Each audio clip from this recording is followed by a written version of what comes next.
World Cup's into overtime, so I guess we'll have to get started with some Agda instead. Maybe someone keeps track and can give notice if there's a goal. So yesterday I said I don't actually have anything structured planned for today, and I asked you to come up with things that you might want to see, and I did get some suggestions. So I had two suggestions of my own, the first two, and then some people came up to me and wanted to see some co-induction or size types or some well-founded induction. So I've just put these up here, and I'd start by asking for if there are something else someone wants to see, and we'll put it on the list, and then we'll take a little vote.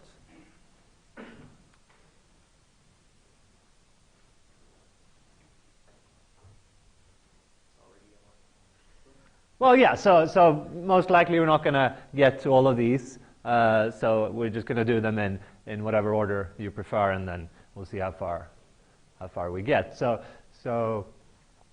what should we start with?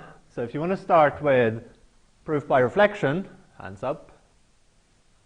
That's some. Red-black trees. That wasn't so popular. Co-induction. Yeah, it's in the lead so far. Size types. Well-founded induction. No. Okay, so co-induction it is. So I mean, this is going to be co-induction isn't really my thing. So we'll see how this goes. But I made a little module called stream, and I turn on this option co-patterns, which we're going to see is kind of neat. Yeah. So when you when you make an inductive data type, you say data blah blah blah, some constructors. You're saying this is how you build elements of this data type, and this is the only way to build elements of this data type. And if you build them using different constructors, they're different elements. A co-inductive data type, everything it's co, so everything flips around. So instead of saying here's how you construct something of an inductive type, you say here's how you take apart an element of a co-inductive type. So the way you define co-inductive, well, there are two ways, and I'm going to show you the new way of doing it. So what you do is you declare a co-inductive type as a record, and then you say, oh, by the way, this is a co-inductive thing. And then you say, the fields of the records are the destructors for your co-inductive type. So in this case, you say, okay, I have this co-inductive thing, stream of A, and it's defined by how the observations you can make of a stream. And there are two observations you can make. If you have a stream, you can ask, what's the first element? What's the head of the stream? And the second observation is, if you have a stream, you can say, what's the tail of the stream? Strip off the head, give me a new stream. That's the tail. And so the neat thing, what this co-patterns extension gives you is that you define, when you want to define a stream, you define it by explaining how to take it apart. So if you want to define, ones as a stream of natural numbers, typically when you do, if you do this in Haskell, you would say, well, ones equals 1 cons ones. Yeah, but cons is the list cons, and we don't have a cons for our co-inductive thing. So that's not how you do it here. Instead, a co-inductive thing is defined by how you take it apart. So we say, well, okay, if I take the head of ones, that's 1. If I take the tail of ones, That's once. And then we load that up, and it checks. Yes? So no automatic code pattern case analysis? No, I don't know. There's no. I don't think so. I don't know. Ones equal question mark. Well, there's nothing to case on, right? Ones. Right. No, I didn't. No. So that's you could imagine, if you're in a co-inductive thing and you say make case and there's nothing in the goal, it'll fill in the. Or I guess you'd want to case on. I don't know how that would work. So this is a fairly new new extension. So there's still some wrinkles if you try to use it for anything at a bigger scale. What should we do to enable co-inductive? So I tried entering this and has transfer. Well, so co-inductive should just work. What do you mean when you say co-inductive up there? Is there an indentation mismatch, maybe?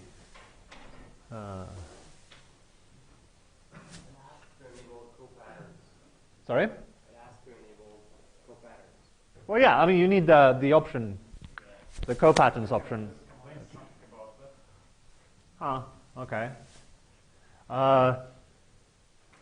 Yeah, so I mean, I'm running the dev version.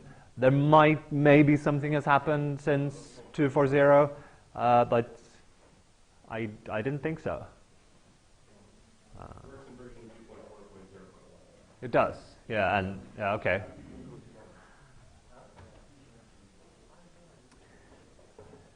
All right, I mean, so this was a super simple example, and if you, yes? I mean, it says we don't have comp. Might as well show that. Yeah, okay, so that's the old version. So what we had before co-patterns is this suspension version of co-induction where there's a type former which says, well, this is a delayed thing, don't touch that, and then so we could do this. I didn't mean with the old version necessarily, although that's fine too. Oh, you mean right? Yeah. So this works for streams. Okay, so that's a good point. What if you want co-lists, right? Lists that are potentially infinite, but that can be a nil. Then defining it as a record doesn't it doesn't quite work. So what you do in that case, so let's do that here. So you define a mutually recursive thing with you define what the patterns are. Co-list P maybe.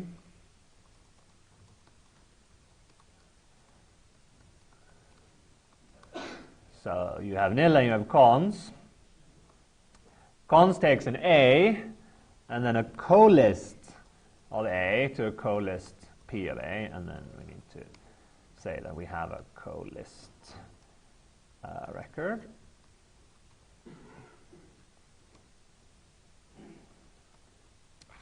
Go away.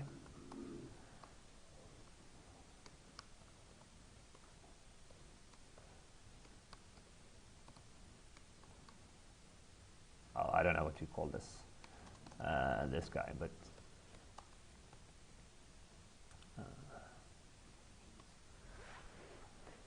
so basically you that's in a language I don't know what it is. Observe, right? Okay. So you define a data type which describes the observations you might make on a co-list, and then your co-inductive record is just has one observation and it gives you back sort of it was either nil or cons.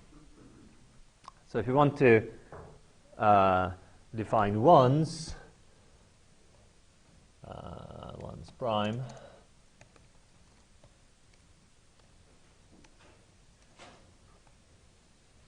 well, okay, yeah, we can do this. There's just one observation to make.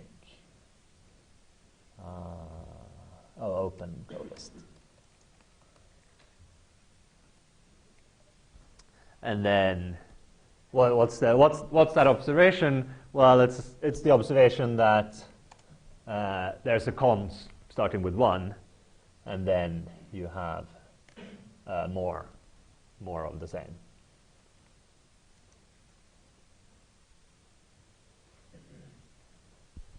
Right.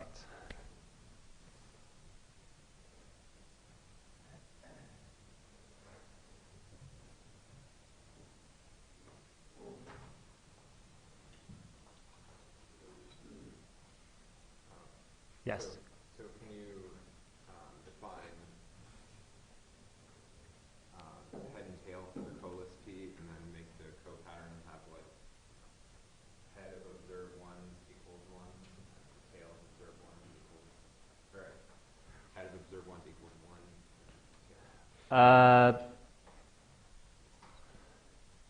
Yes, maybe. Let's find out. So what did you want to do? You want to define, well, head and tail is a bit problematic for colists, I guess, but we can do the partial one. So A and set, colist, well, A to maybe A.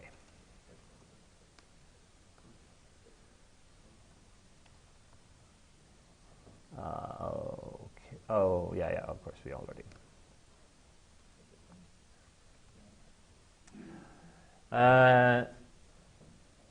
Right, so then we have to actually observe this thing. Observe x's of, and that gives me either nil, in which case we give nothing,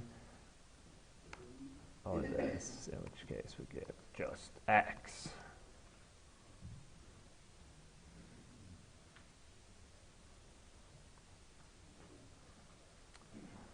Okay, and now you want to prove that if you take the head of once, you get 1. That sounds like a theorem that we ought to be able to prove.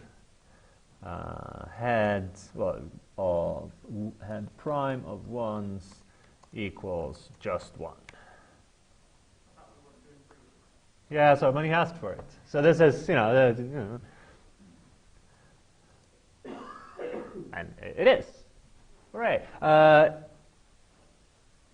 If you want to do tail, well, we didn't define tail, of course.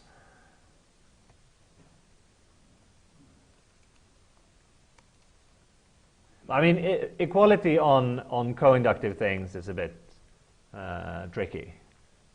And, if you want to do something, it works when they intentionally reduce to the same thing.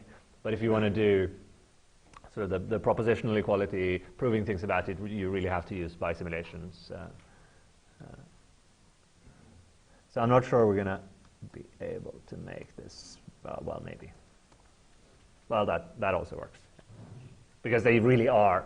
This tail of ones reduces to ones. So if I run it, tail prime of ones, you get just ones. Now, so a nice thing about the co-pattern stuff is that it makes it clear how things reduce, right? If you write, the Haskell definition where you say ones equals 1 cons ones, you look at that and you say, well, ones reduces to 1 cons ones, and then, the inner ones reduces to 1 cons ones, and then you can keep reducing that forever, right? And that is a bit of a problem if you're going to, run things in your type checker. But when you write it like this, it makes it perfectly clear that by itself, ones doesn't reduce. There's no reduction rule that says, what to do with ones. That's just stuck. That's just an object. that you don't look inside. But if you apply it, if you apply one of the destructors, then you can go. And that's what lets you have infinite things in a total language, right? You make sure you don't evaluate them. Yes.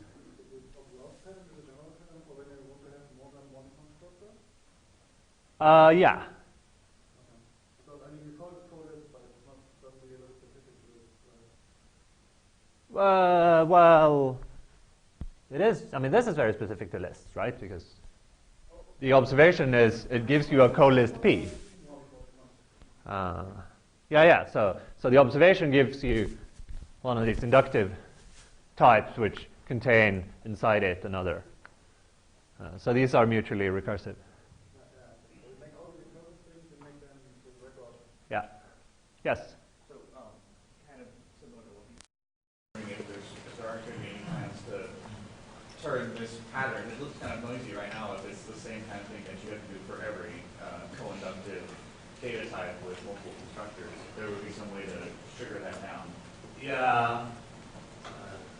Well, so as I said, I'm not really, so on the SR list, is the co-induction, co-patterns guy, so you should ask me about it. But yeah, I mean, I guess this will be a very, very common pattern if you do a lot of co-induction stuff. Because as soon as you have more than one constructor, then this is really the way to do it. It would seem nice to be able to say co-data and then have that your record. Yeah. I mean, that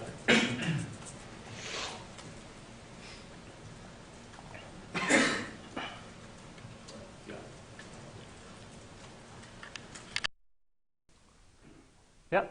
And we define a stream of data numbers or something that's like constant. How about even just the stream of naturalists?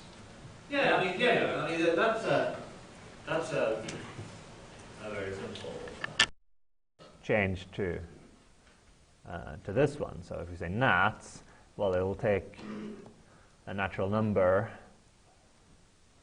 and give you the stream starting with that. So nats n is going to be a stream. What happens if you take the head of nats n? Well, you get n.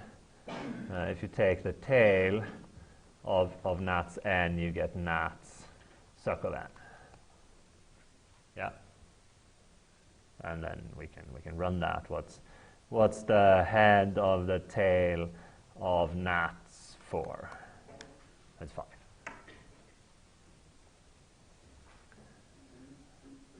And so what this lets you do as well, you can pattern match. You can do the normal inductive pattern matching, sort of mixed in with the with this co-pattern stuff. So I could pattern match on n here and do different things. If it's 0 here, I want to give back 1, and otherwise, if it's suck n, I give back suck n. And that was still. So you can sort of interleave the co-patterns and the. How will this code look like if we remove all constraints for just records? Well, so open stream just brings head and tail into scope. So if you don't open, you have to say stream dot head. So I mean that's just a namespace. It works too, but then it gets a bit verbose. Well, okay, let's try to do Fibonacci. Fib should be a stream of natural numbers, I guess. Okay, what's the head of fib? It's 0. The head of the tail of fib is 1. Oh, how does this work? I guess we have to. No, I didn't prepare this, so I guess this is the tricky case. Yeah, so here we're going to run into problems, right, with the productivity checker. Because what we would like to say here is the tail of fib is zip width plus fib and tail of fib, and the productivity checker isn't going to like that. It's going to say, well, no, I don't know that you're guaranteed to get something out here, because it doesn't know what zip width does, and so it's a bit reluctant to make recursive calls or co-recursive calls to fib inside a zip width, because zip width might strip off more things from the stream, and then it wouldn't be productive anymore. So I don't actually know how you do this nicely. Size types, that would work. I guess. Well, I guess you could parameterize by some natural numbers to keep a bit of state. Yeah, exactly. But I mean, it would be nice. So that's a problem with co-induction at the moment in Agda, and I think in most other systems as well, that getting things through the productivity checker that checks that, yes, the thing might be infinite, but in a finite amount of time, you will get down to a constructor. So it'll produce something in a finite amount of time. Then it might go on and produce more things, but that's the key. And that check at the moment is super syntactic, and they say it's the same for termination checking, but for termination checking it doesn't matter so much because there are ways to code around it. So if we look at well-founded induction, for instance, that's one way of getting around it. But for co-induction, it's a lot harder to work around the syntactic nature of the check.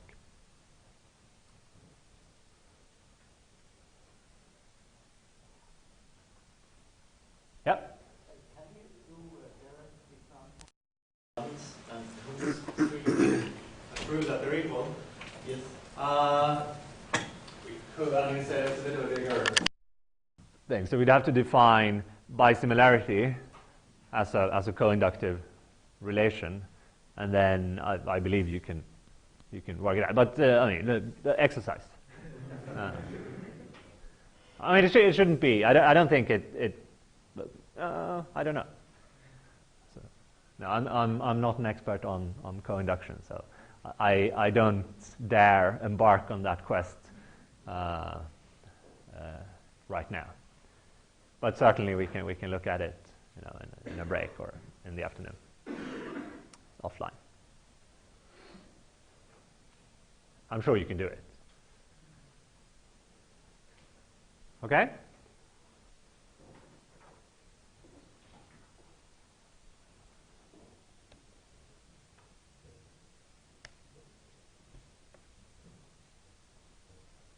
Okay.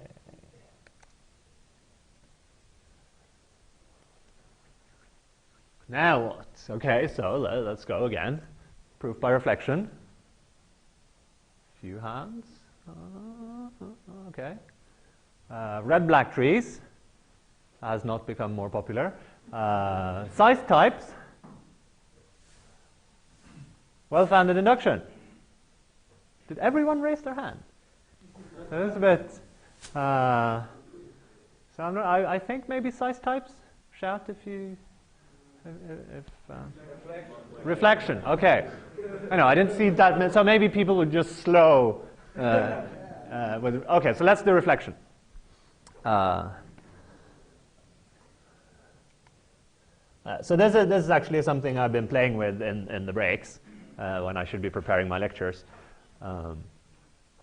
So, I've been saying, we want to do programming. We don't want to worry about proofs. We're going to use dependent types to make the programming easier, and not to do any proofs. But if you have to do proofs, then you should really write the program to do the proof for you, and that's what the reflection lets you do.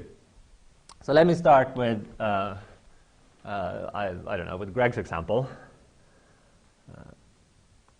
So we want to prove a lemma A, B, C, D, A times B times C times D, and now Derek erased what this was supposed to be equal to, but I think, well, it doesn't matter so much.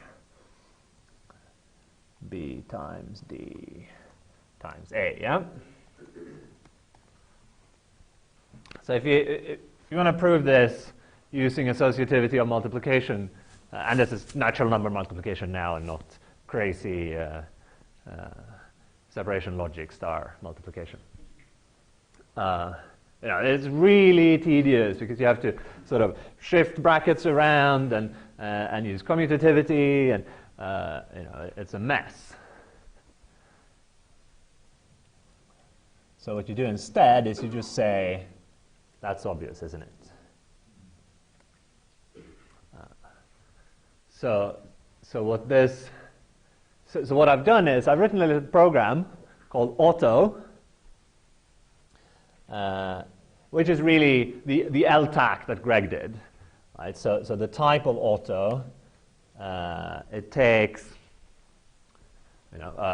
built-in reflection term, which is a representation of the goal, in this case, A times B times blah, blah, blah. It gives me back a new term that is the representation of the proof.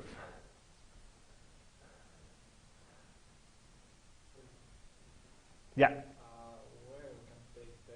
Yeah, you can't. Sorry, it's not. I haven't. It's still. I'm still hacking away on it, but it'll be up on GitHub at some point. Yes. Where can we find tactic.net? No, that was the question. Yeah, sorry. No, this is very much work in progress. Right, I was working on this on the fly, so I will put it on GitHub. It'll be ready by Monday, huh? Yeah, exactly. Yeah, when I get back home, it'll be. So, but the key thing is, and as Greg was saying, you do proof by what you don't want to do is take this goal and then build the proof term that corresponds to all this shuffling of using commutativity and associativity, because that term is huge. That's a monstrous proof. Well, for this maybe not too bad, but it's still going to be huge. There's going to be lots of. If you just think about, in your head, what do you have to do? You can shift parens around and you can swap two things. There are quite a few steps getting from left to right there. And so you absolutely don't want to build the proof term, give that to the type checker and say, now type check this. So that's going to be super inefficient. And so what you do, of course, as Greg did, is you write a little decision procedure that looks at this goal, parses it into some nice little embedded language, and then normalizes both sides. Checks if they're equal. If they are, then we're happy. And then on the side, you prove that the decision procedure is sound.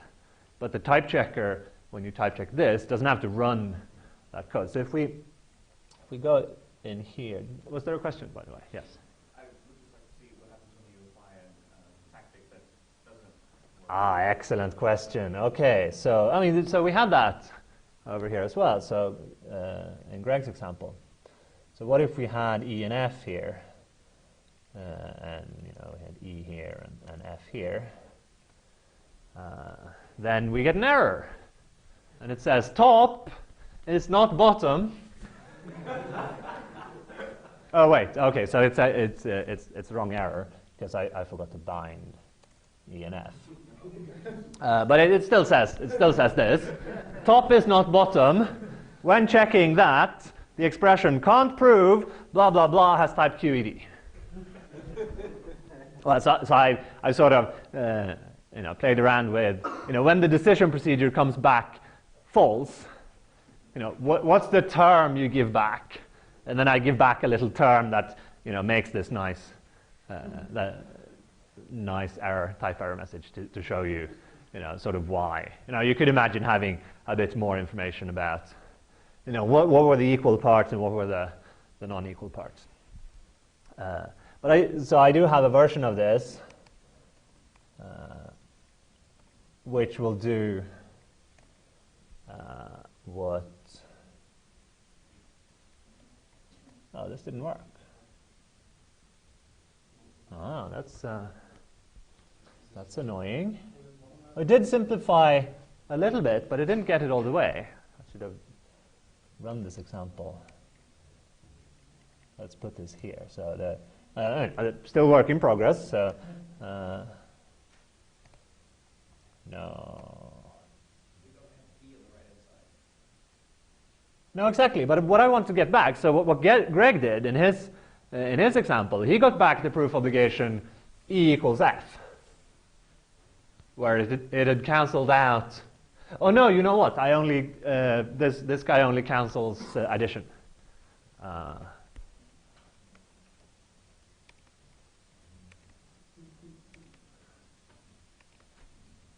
Which of course,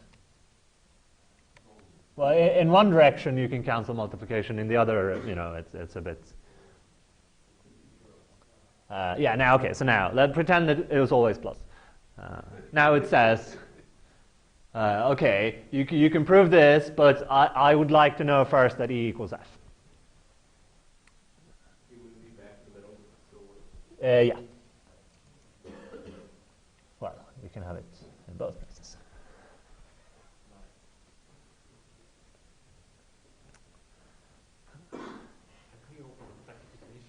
Yes. Okay, so that's of course that was the demo. Let's look at how it works.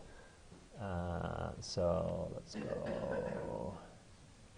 go here, and then here. So this is my little language that I have of expressions. So this is what I parse.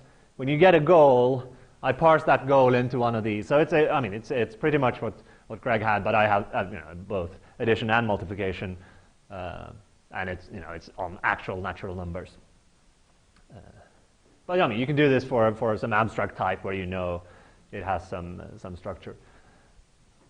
And then so we define the expression type and then the semantics of it. So if you have an expression and you have an environment, and the environment just maps variables to values. It's just a function in this case. Then you compute the semantics of the expression in the obvious way.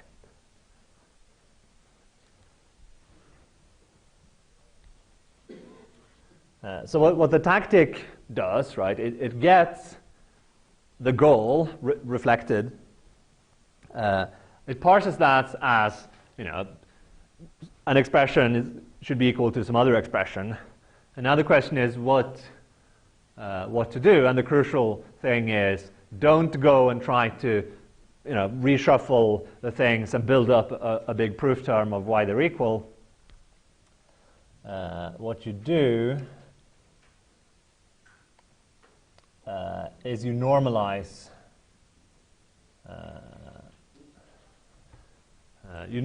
them, and then you check are the normal forms equal, and that's a Boolean check or a deck, but it's an efficient check. So normal forms for this little expression language are lists of pairs of natural numbers and terms. So this the outer thing is a sum, and the first natural number is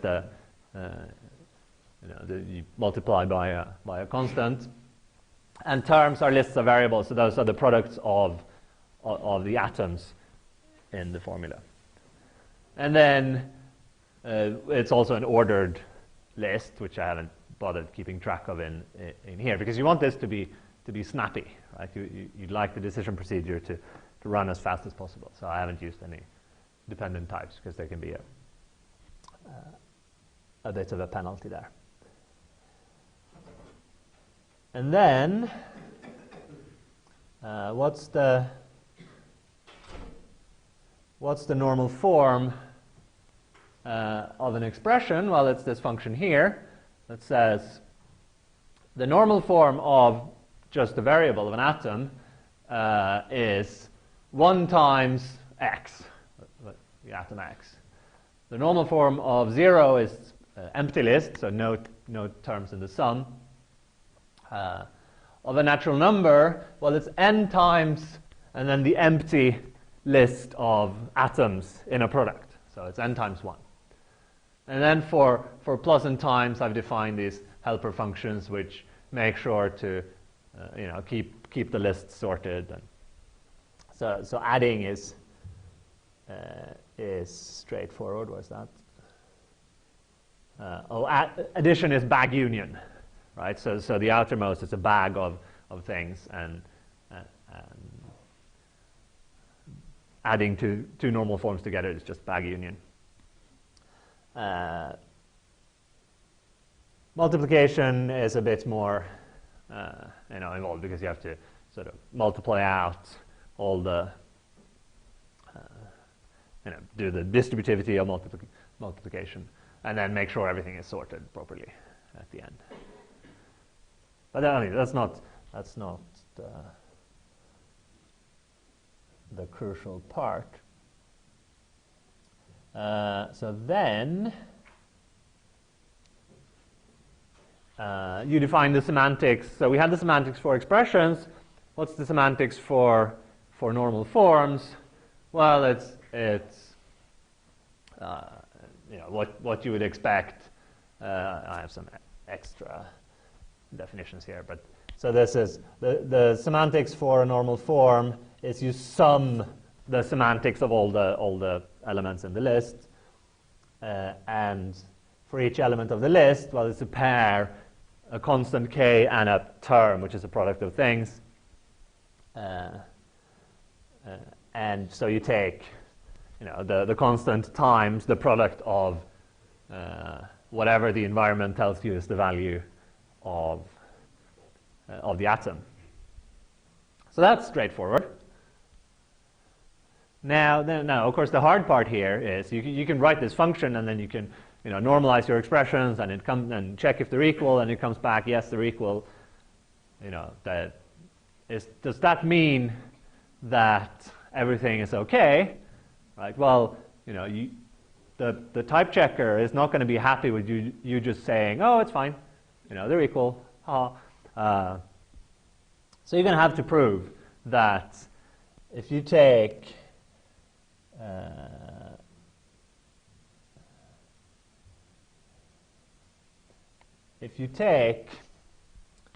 where's the actual proof? Oh, it's in a different module. Let's go to that. Right. So this is the central part of the proof, right? Where you prove if you have an expression E and you have some environment rho, if you take the semantics of E in rho, that is actually the same as normalizing E and taking the semantics of the normal form. And now using this proof lets you, take an equation between two E's and treat it as an equation between the normal forms. So if the normal forms are equal, well, this holds, so you can go lift that to a proof between two. We can scroll through this, and you can see the horribleness that is doing actual proof in Agda. So here's one way of doing it. It's using a little equational reasoning library, which it kind of looks nice. If you ignore all the proofs, then you can see I start with sort map something something something, and then I end up proving that it's equal to this thing here. And then there are lots of steps, and there are lots of complicated proofs in between, and you really, really don't want to look too hard at that. See, so there's another way of doing proofs, which is using this rewrite construct, which basically it takes an equation and then it rewrites left hand side to right hand side in your goal, which makes it makes the proofs easier to write but impossible to read, whereas this thing makes the proof kind of possible to read but it's a bit of a pain to actually write it. But that's why we're doing this decision procedure stuff, right? Because we don't want to write proofs at all. Now, someone, in this case me, had to write this proof, but only once. So if we go back, so here's this proof that uses the soundness to lift, to say, okay, if you have a proof, is this the wrong way around? Yeah, this is this is used in the simplification tactic. You need both ways, right? But then for just auto, what you need to give is a proof that the normal forms are equal, and you get a proof that the corresponding expressions that you started with are equal. So that's the thing on the right there. That's the thing you want to have, but you have an efficient way of deciding the first guy, because you can just look at the normal forms, and if they are really equal, then obviously the semantics is also equal, and so you get that for free.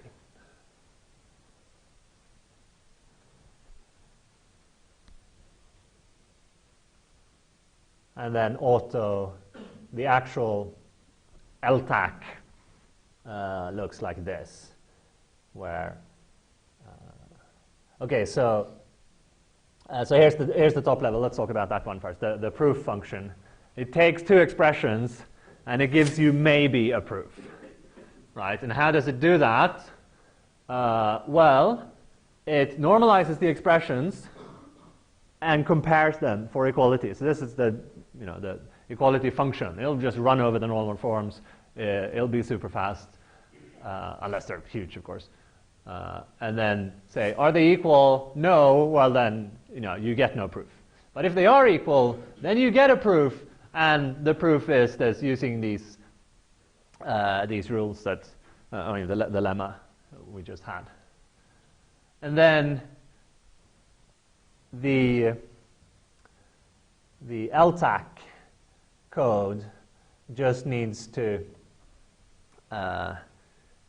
insert a call to the proof function with the right expressions and the right environment. So that's gamma, and then a little function get proof which strips off the just. If it's a just, it'll give you the thing. If it's not a just, you'll get a type error.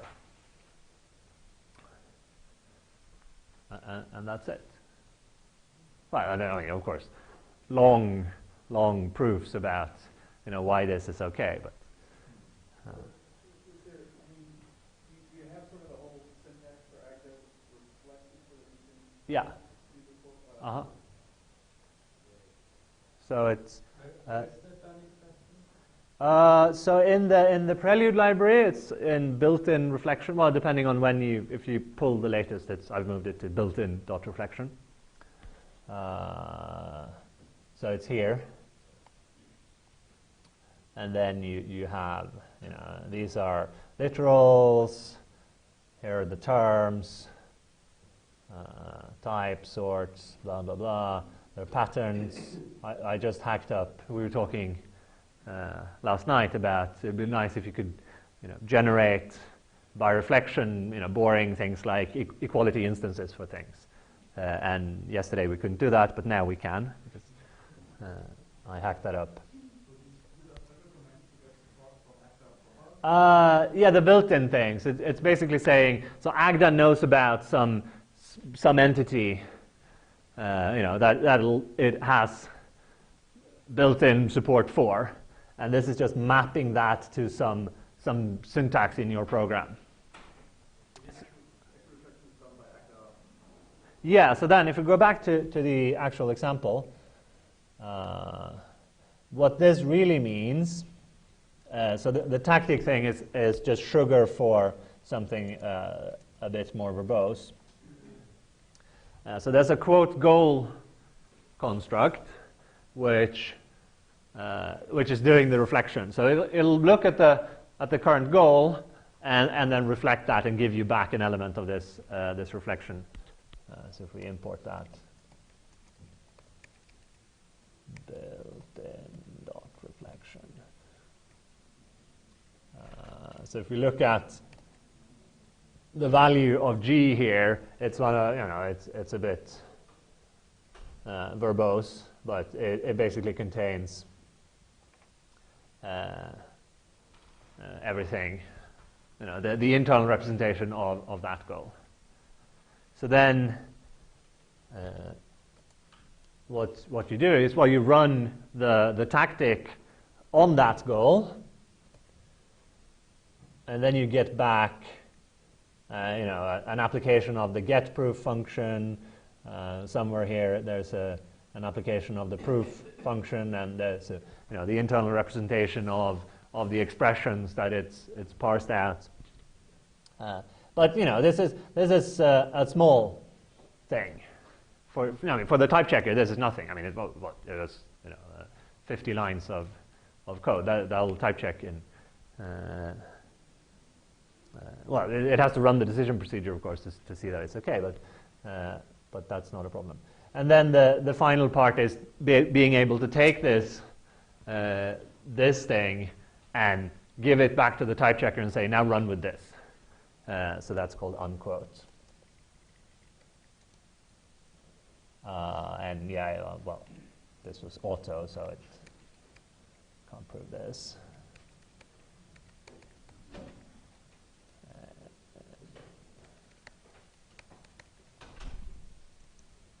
There we are. Yes? If I define a new data type, do I have to tell Agda how to reify it? No. No, so what you get is the internal representation. So if we look at terms, so there's a built-in type of names, and those you get by, there's a construct to quote name, so you can say quote, I don't know, nat, and that will be, first load the file, yes. If you quote nat, well, the value is quote nat, but that's the representation of, the name nat, and then basically you have constructor takes a name and a list of arguments, and that name will be, if you define a new data type, well, it's just the name of your constructors, yeah. So can I root this question to do the node program like showing particular data structure? Yes, as of 10 o'clock this morning, you can.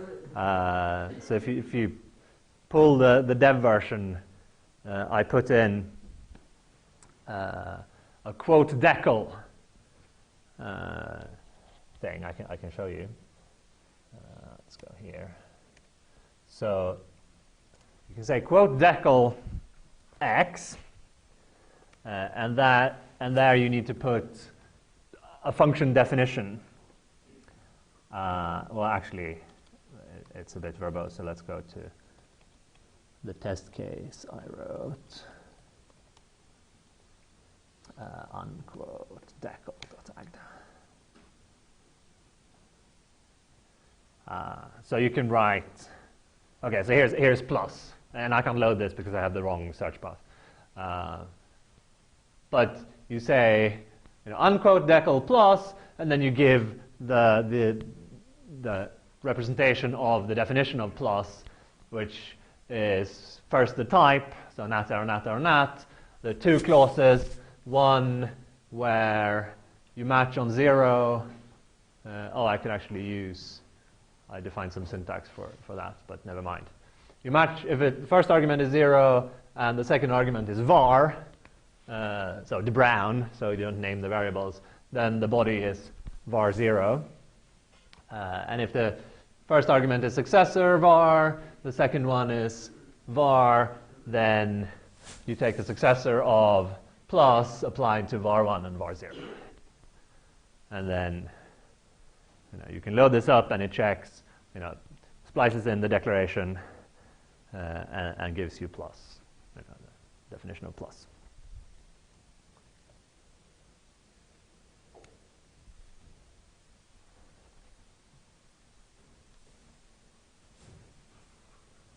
And there are functions. So if you look in built-in reflection, there are a couple of functions too. If you have the name of a data type, ask for the names of the constructors, and if you have a constructor, ask for the type of the constructor. So you could do these kind of deriving functions by using those. Yeah.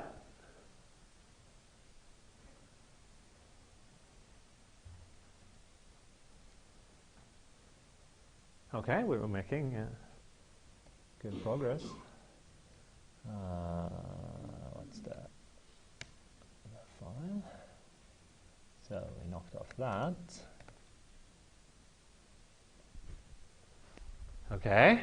Yes, question first. Sorry, about the reflection. Yes. So it seems like you can use reflection in pretty broadly, more or less any definition. How does Agda maintain parametricity for reflection? Well, it's done at type checking time, right? So when you type check a thing by reflection, it. What's to stop you from a tactic that looks at its goal and that looks goals or AI, right? And provide the term either the identity or for NAS, the successor. Yeah. Well, but it's only run once. Yeah. It's run during type checking. So when type checking that declaration, you reflect the current goal, give it to the function, you run the function, that gives you back a term, and that's the term you put in. So in the sort of underlying type theory, the reflection is run away. In the final program, you just have the type theory.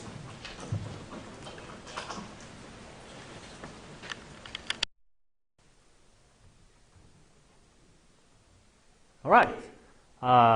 So next topic, red black trees. Okay, so we're gonna do the voting now. So wake up.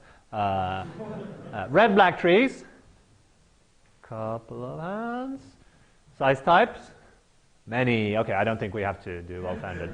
Well, I mean, we might get to that because I have the same example for both. So it might be interesting to do to contrast them with each other. And I think this is going to be kind of short because I'm not really an expert on size types. Okay, so here's my little example. So I'm defining sized natural numbers like this. So there's a built-in type called size, which is the type of sizes. And what you can do, what you do when you use size types is you index your data type by a size.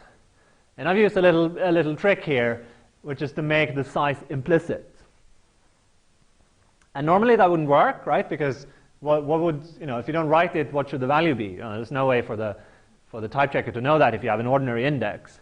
But for, sizes are special, and if it finds, a size metavariable and there are no constraints on it, it's just gonna instantiate that to the infinity size.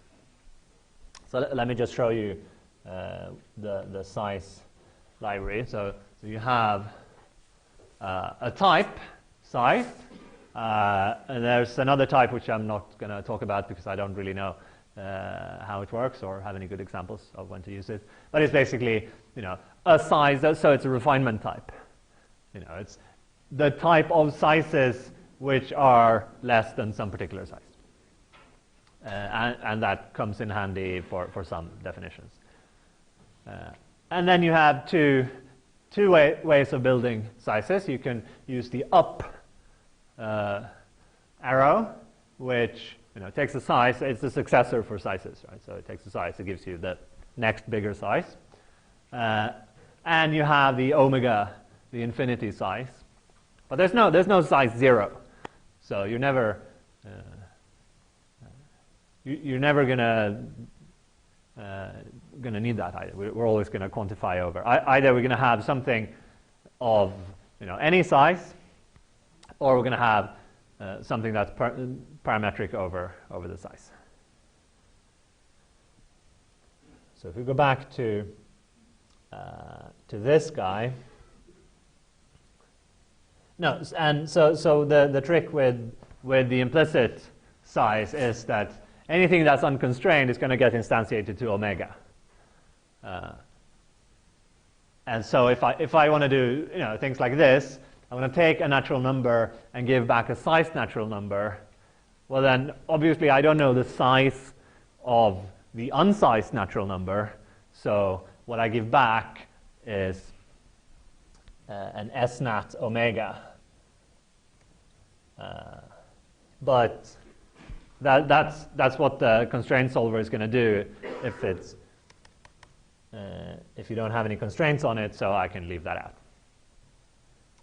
But in the definition then, so these are very mechanical, the way you turn an unsized data type into a sized version. So you say, basically, the target is always something one bigger, and all the recursive occurrences is of some particular size.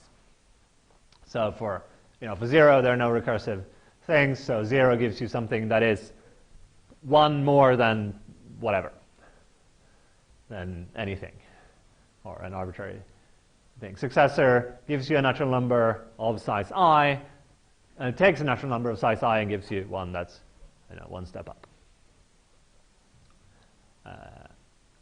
So then I've defined the conversion functions so that we can run some functions and don't have to say suck 0.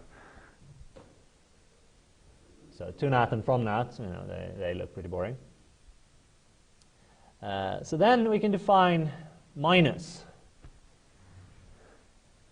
And now the key thing here, why do we want to define minus with sizes? Well, we want to use minus down here when we define divide-ish, which is almost but not quite division, because I couldn't be bothered, making it, the one-off. We'll see that. But I want to use minus in a recursive call, and I want to have the termination checker see that, if I subtract something, it gets smaller. Well, I mean, it doesn't get necessarily smaller because, if you subtract 0, then you stay the same, but at least it doesn't get bigger. Yeah, so minus takes a number of size I, a number of any size, and gives me back a number of size I. So that's a bit funny. You might think, well, it's not necessarily size I, yeah? It could be, it could be a lot smaller than I. But that's what the size types give you that you don't get by just indexing by a natural number. So you can imagine saying, well, we just use natural number for sizes and then index by that. But then here you'd have to explain exactly how much smaller the number gets when you subtract, and that's a pain. But sizes, you get subtyping and all kinds of those kind of things. So we can just say, well, S nat of I means it's no bigger than I. It can be a lot smaller, as we saw in the definition of 0. 0 lives at any size. And then I can just write the definition as you'd expect. If you subtract 0 from anything, well, it's n. If you subtract from 0, then it's 0. And if you subtract a non-zero thing from a non-zero thing, then, well, you just go recursively to subtract. And, the size constraint solver will figure out that indeed, the i's here, this type signature makes sense. Yes. Sorry.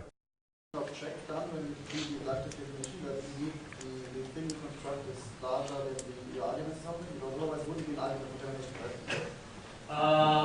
Up there, Yeah. well, you can do nonsensical things there, but then the termination checker isn't going to like your definition.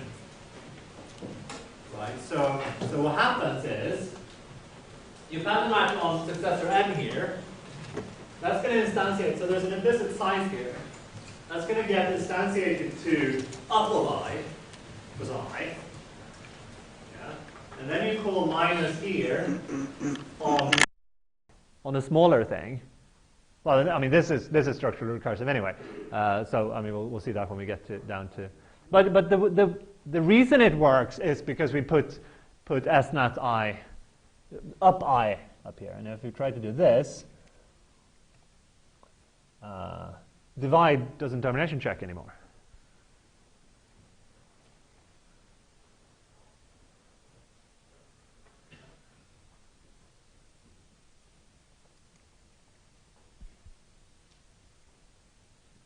I mean, so you're explaining what you're doing by giving these sizes is you're saying this is what gets smaller.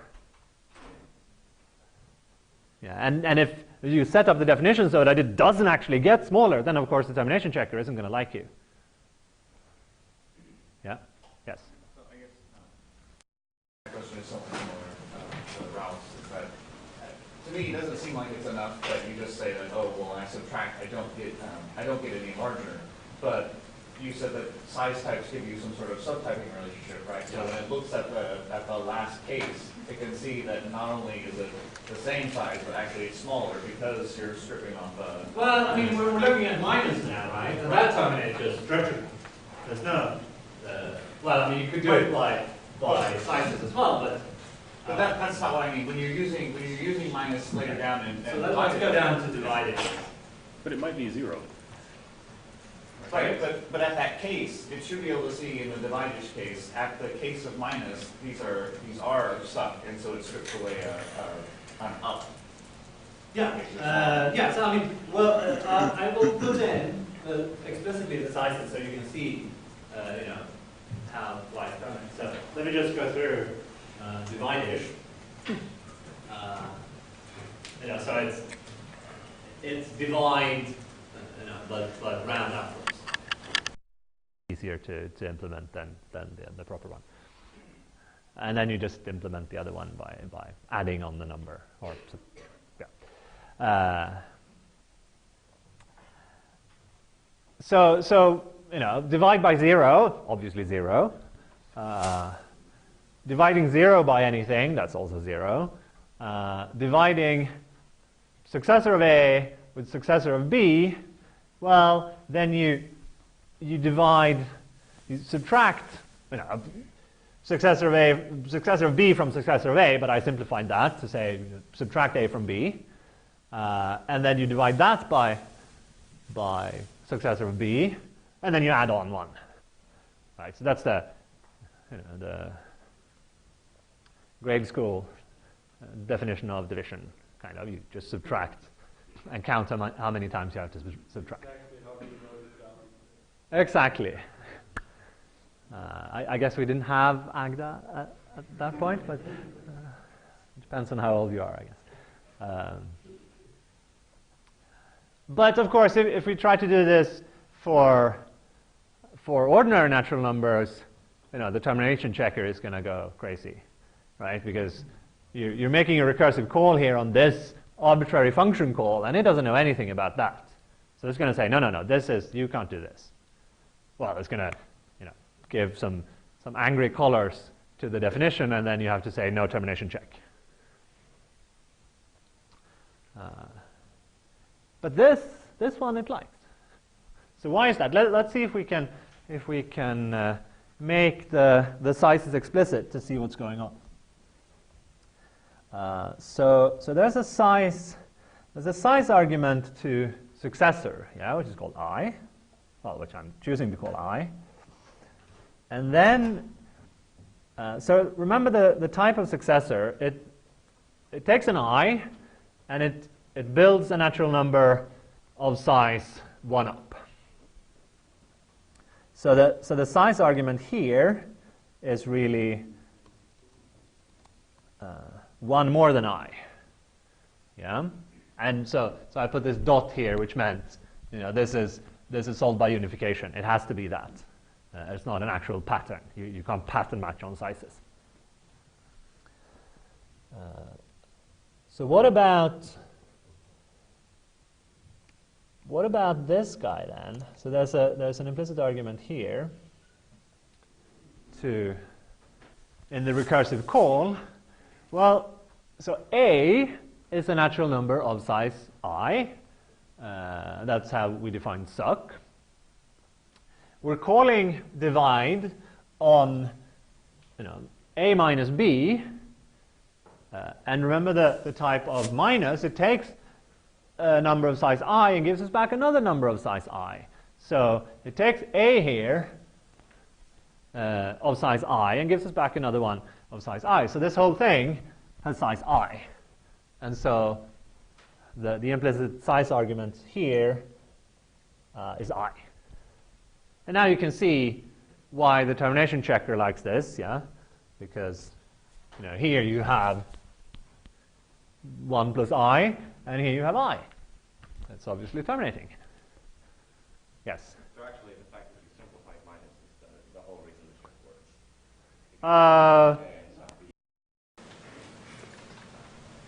Yeah, sure. Absolutely. I thought, shouldn't it normalize by itself?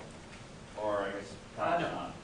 I mean, if you look at the type, you're just checking the type. If I say minus sub A sub B, I mean, so that's what, we're approximating the type of minus. We're saying, give it a number, it'll give you back another number of the same size. Well, but in the case of the successor, well, you know it's of a smaller size. Right, but we didn't put that in the type. So if I just said sub A sub B here, then the type doesn't tell me that it gets smaller. So I have to simplify. Yes? I guess all the S numbers don't have any parameters that we brought out, because just leave them as that. So the second argument is minus, the second argument is dividers, the terminal of dividers. Yeah, I just put omega there. Yeah, it's so that's what when I don't say anything, it's going to fill in omega. But you don't need it because you use not there. Just remove all the S's and look. Oh yeah, you're right. We could do actual natural numbers. That's actually a good point. We don't need sized numbers for that. Yeah, so we need to do that up there, and so that also works, of course. Yeah, it's an excellent point. But if you're building up something, then you're gonna find out that you actually needed a size number in that case, and then well, you have to run the conversion function, and maybe you didn't want to do that. So there's a disadvantage, of course, with size types, and it's it's exactly this, right? You have to define a new type which has lots of boring boilerplate annotations, and then you have to use that type instead of your favorite types from that you've done before. So it makes it a bit, it'd be nice if we had a way of saying, now I want to use the sized version of my type, but really it's just the normal version, and you can just use them interchangeably. But at the moment, that doesn't work. So I would say this is more of a proof of concept thing. It doesn't really scale to bigger things, because you need to keep, either you make your entire library sized, or there's going to be awkward conversions back and forth.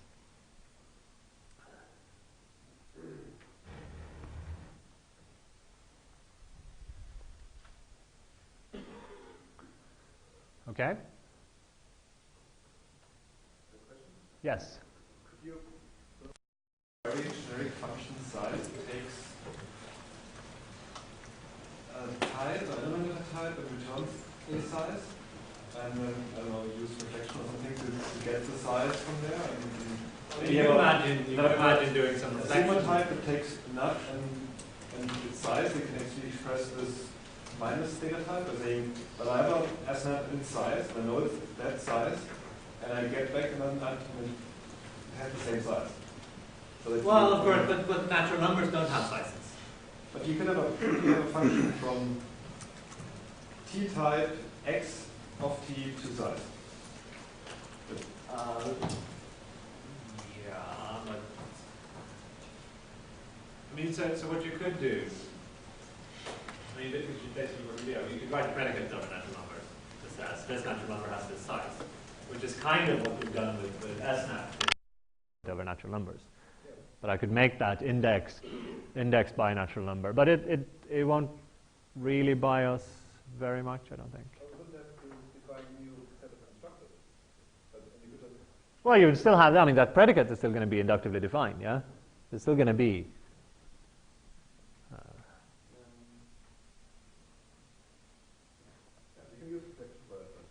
Yeah, I mean, so right now, you know, my quote decal that I hacked up, it does function definitions, right? Because for data types, so a key thing for quote decal is you need to mention all the names that you're binding need to be upfront. You can't generate. You're not allowed to generate names because that would mess up scope checking. So for a data type, you'd have to say, you know, okay, here's the name of the data type. These are the names of the constructors, and then give the representation. And certainly you can do that. I didn't do it right now, but that would be one option, right? To take NAT and just by reflection build the sized version. But then it's still, I mean, yes, that saves you from having to write all this noise, but it's still a separate type. So it's still not satisfactory. You really, if you want to go serious with size types, it should really be built in so that you have the sizes there already if you need them. Yes. Well, why can't they automatically? Yeah, it could, but then there's some performance concerns. So it's still experimental enough that we don't want to commit to putting sizes in. What happens if you put in multiple sizes for one data type? Well, I mean, that's the thing, right? Nothing happens. So it's if you then write a function that only decreases one size but increases the other, can the combination checker figure out the combination order for that? Well, I mean, that's the thing. There's no magic. Well, there's some magic, but it's that has to do with the subtyping on sizes. That's where the magic is. For the termination checker, it doesn't know anything about sizes. The only thing it knows one thing. It knows that it should treat this up arrow, which isn't really a constructor. It should pretend it's a constructor. That's the only thing the termination checker knows about sizes. Okay. And so, put sizes anywhere you like, and it's, if the sizes show that it's terminating, the termination checker will be happy. Otherwise, it's going to complain.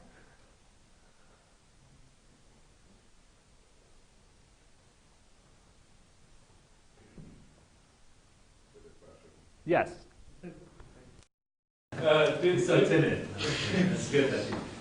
Do you think that's something that is inherent to like dependent types and so on, and proving things about your programs that you have to keep adding facts to your standard library that you didn't think of in the beginning to make it nice and easy with them that you may not have in normal programming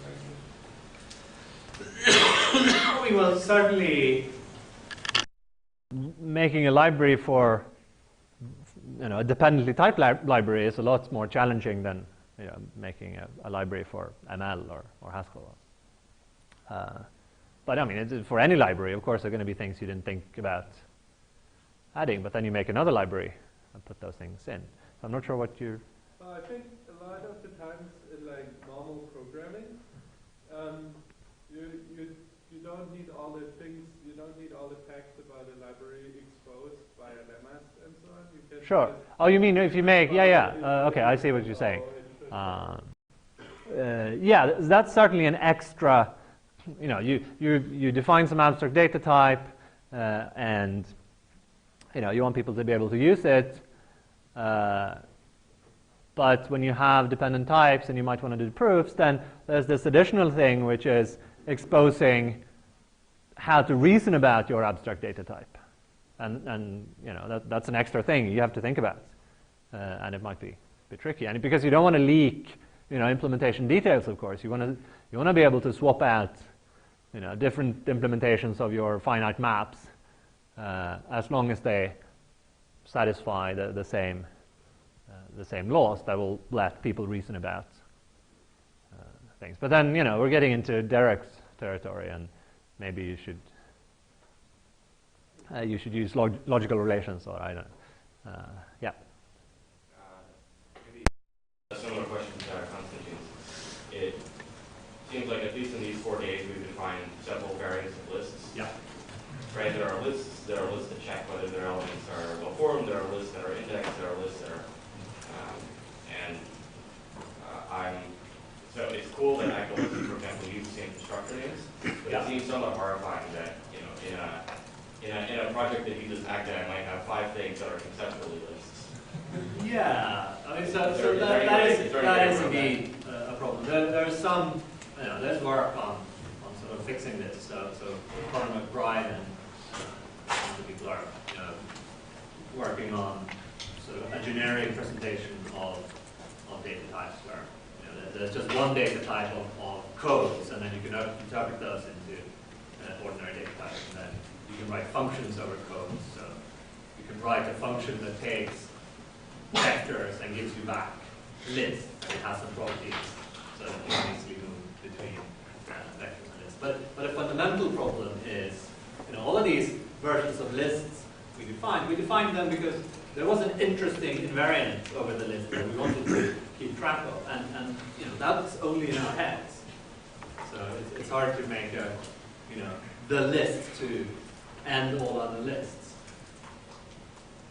Because, at least you need to be able to put in your invariants. Stop you from having a list that's just parameterized over some arbitrary predicate that is your invariant. I don't really know what. Well, I mean, you get into problems, and you get into,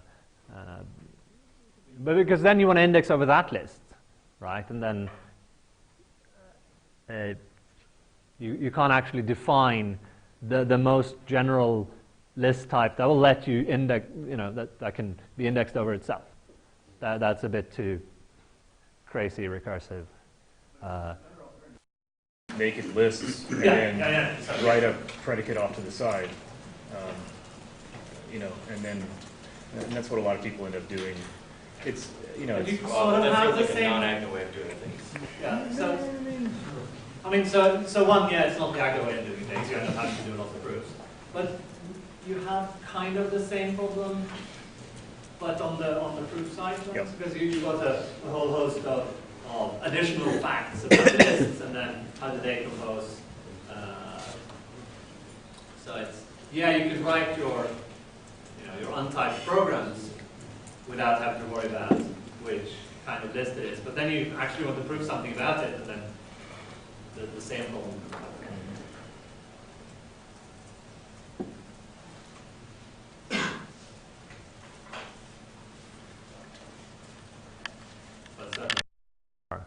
Generic support for data types to make this less painful to go.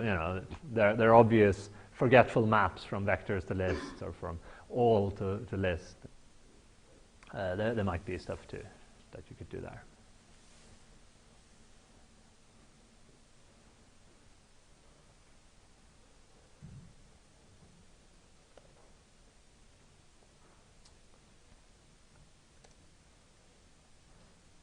Okay, so I think we're not going to have time for the red-black trees. I can just, yes? Yeah, so I'm going to do it. I'll just move back here to say we probably won't have time for red-black trees, so let's just, without taking a poll, move on to well-founded induction. So the other way, so I wanted to show the other way of defining divide-ish without using size types and using well-founded induction instead.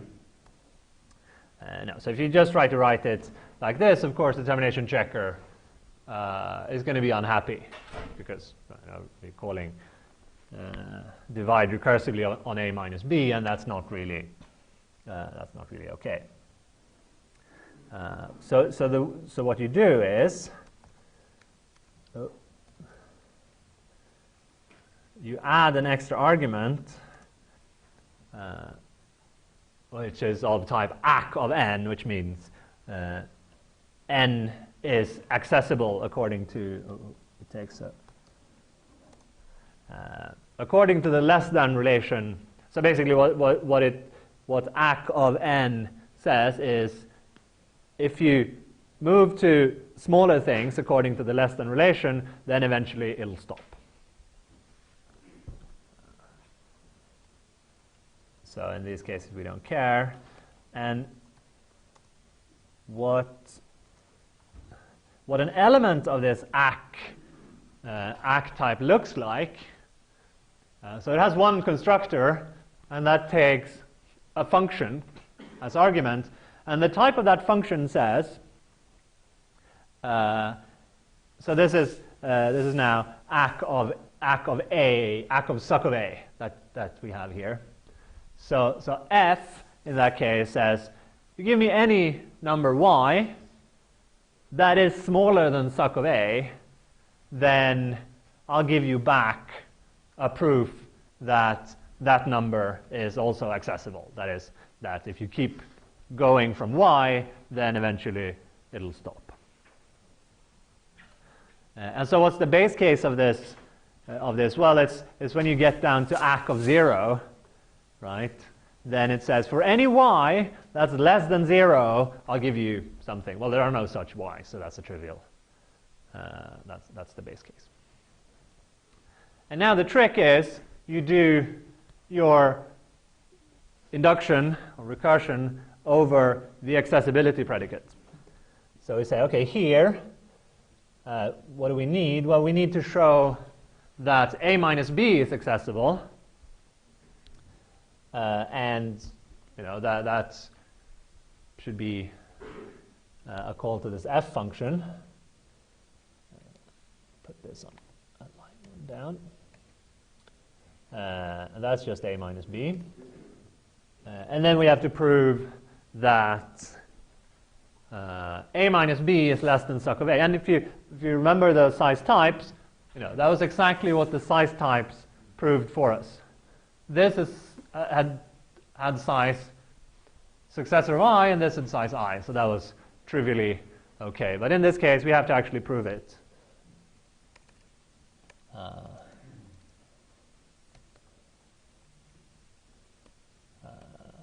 we are.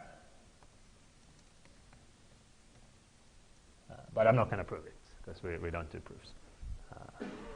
But then there's a proof obligation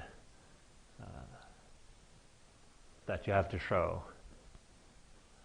that the recursive call you're making is actually on something smaller. But then, so now the termination checker is happy with this.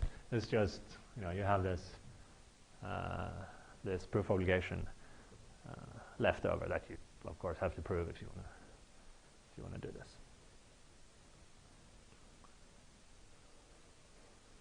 So this is kind of a sledgehammer approach to getting your thing through the termination checker. You pick an arbitrary relation, and then you show that some measure of your argument is getting smaller in all the recursive calls, and then it'll go through. But a problem with this, the way things are set up now, this is just a data type, right? So we are really doing recursion over this thing here. So at every step, it is looking at this accessibility predicate. So we're not running the original function anymore. Yes. At what point, presumably in a library, but at what point do you show that left-hand is Well, I can show you. In this library here, I have a proof that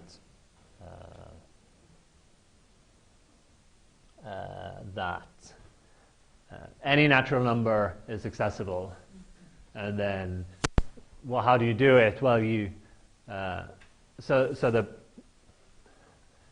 the way I've defined less than in the library is, let's jump to that.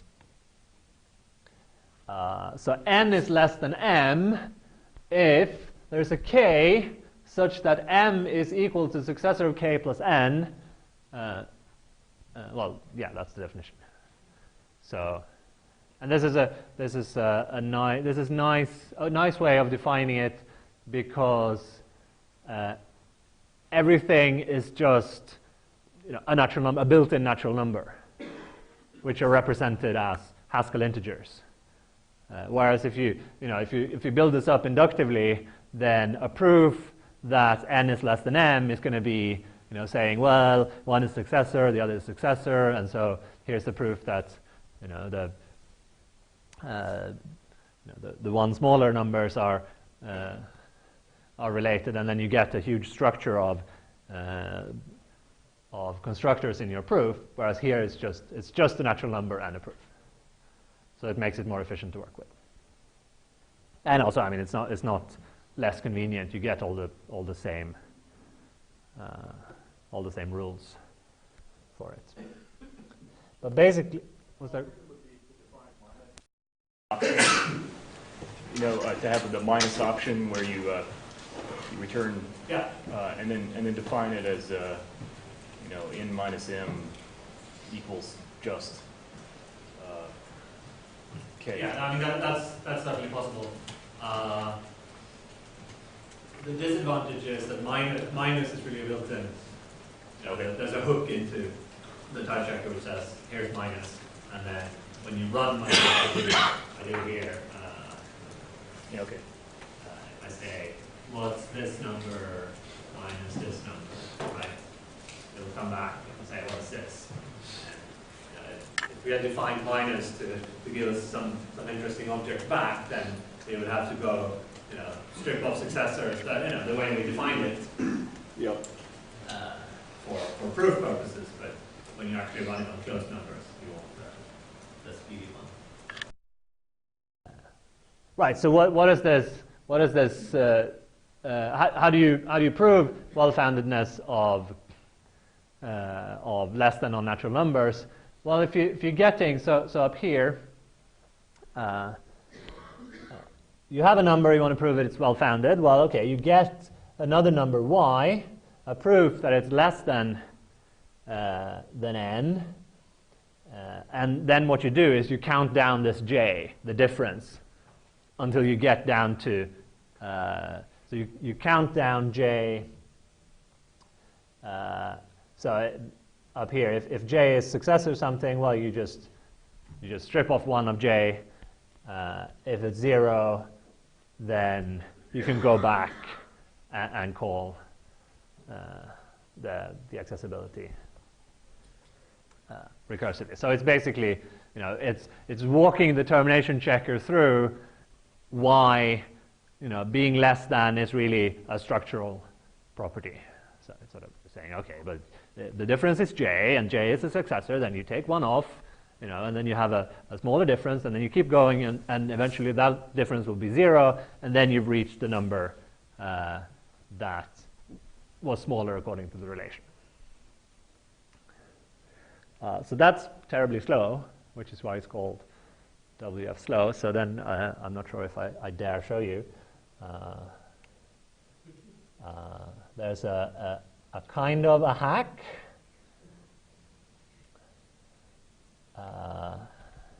So I don't know what I feel about this. So what I'm saying here is, okay, if you give me, so there's fast ACK thing. It says, give me a proof that says R is well-founded. So you have proved that for any y, ACK R y is accessible. Then I'll give you back another proof of that, and it's gonna, for the first 1 billion iterations, it's just gonna call. You call it on y, and you claim y is less. Well, fine. It's just gonna call it on that y. So you see up here, you get a y and a proof that it's smaller. Well, I don't care about the proof. I trust you. Let's just make a recursive call to y directly without walking the termination checker through why it's actually smaller. But then eventually, of course, you're going to run out of steps in this, even if they're many, but then you can just revert back to the slow one. So you have it feels a bit like cheating, but it goes through everything, so it's theoretically sound. And this means using this, you can write a function by well-founded recursion that is as fast as when you run it in the type checker. It'll go as fast as the no termination checked one. So I was thinking hard about how to sort of get the well-founded, the slow one to go faster. And then I thought of this, and I thought, yeah, that'll actually work. Wow. And then, well, yeah.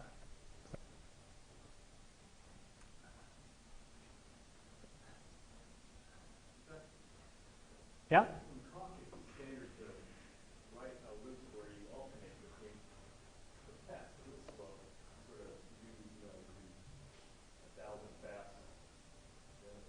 Then once, I see, yeah, okay, so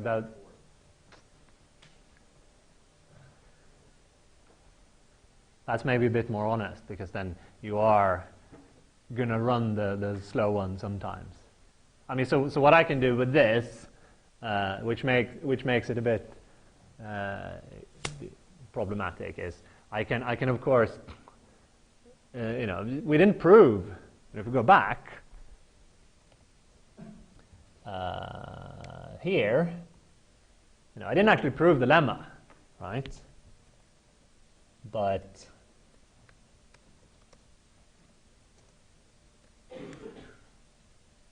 yes, of course, it'll still run, and I could lie in my lemma, and it would run a billion iterations before finding out that. Well, of course, no. I could. Yeah, exactly. Then once you get down to the billion and first iteration, it's going to look at your proof and go, well, this doesn't make sense, and then it'll get stuck there. So yeah, so I like that way of sort of interleaving fast and slow better, so that you get stuck at after a reasonable time rather than in the far future. Yes. In the proof of the number to be allowed. No. So I could, if you find out you're running into the variable, you add a total of 0. But no. So let's forget that. You do what Greg suggests. It's much less of a hack than. I like your hack better. Well, no, but it's also if you do make a mistake in your less than proof, yeah, or you do sort of you won't make a mistake. Find out if you did, but if you haven't finished it, and you say, "Oh, I'll leave this for later." I think the bigger issue is in Coq. You can't really use numbers bigger than about 1,000 just because they're unary. That's,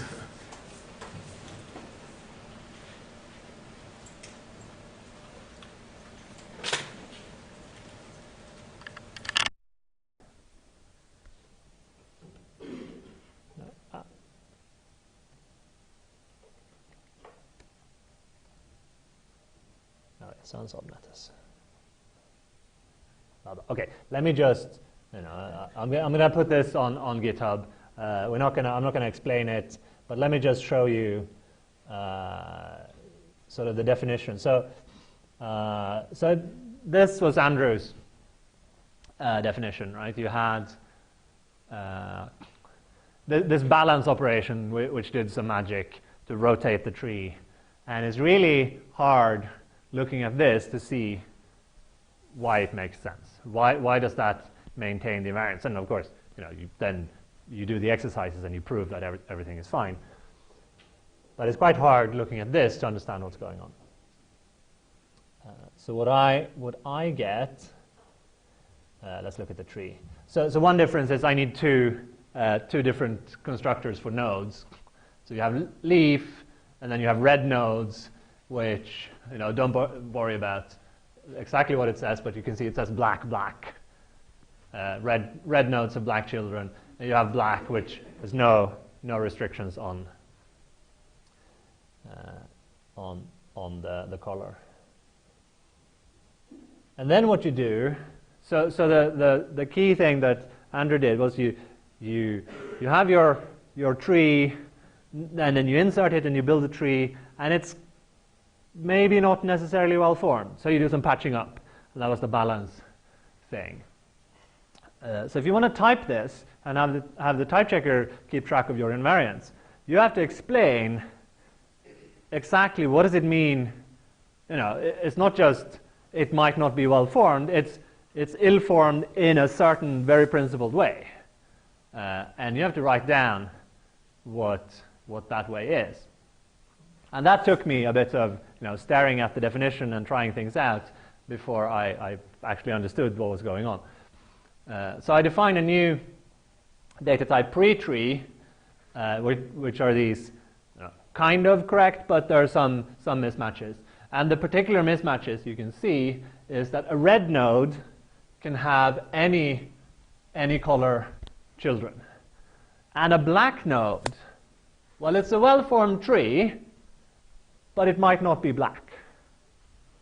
So you can have a black tree which is actually red.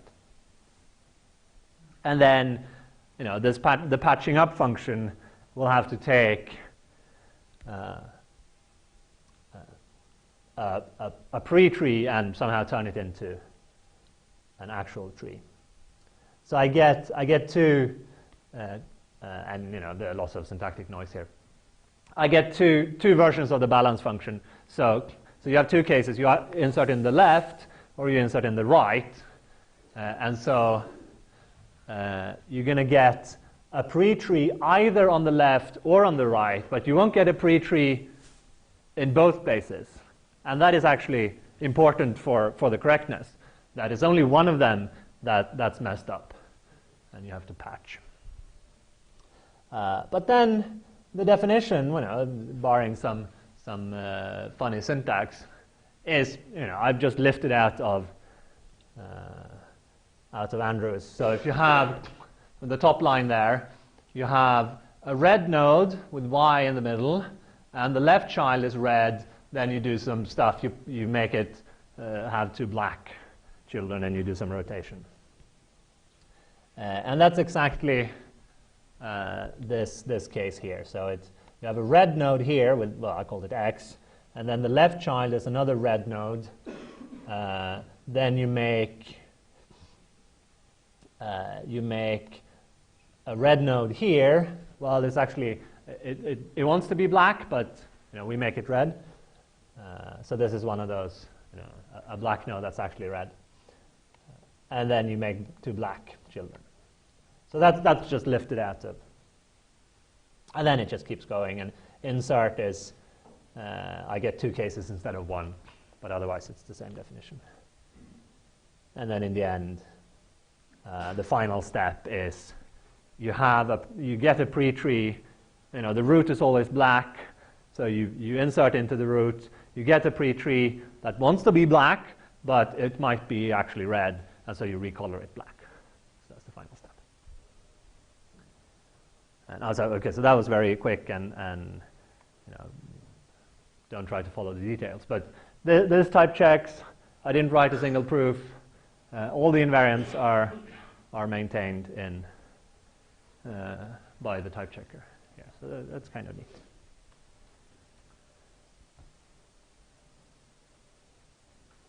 So I guess it is time to stop. So thank you. I've very much enjoyed this.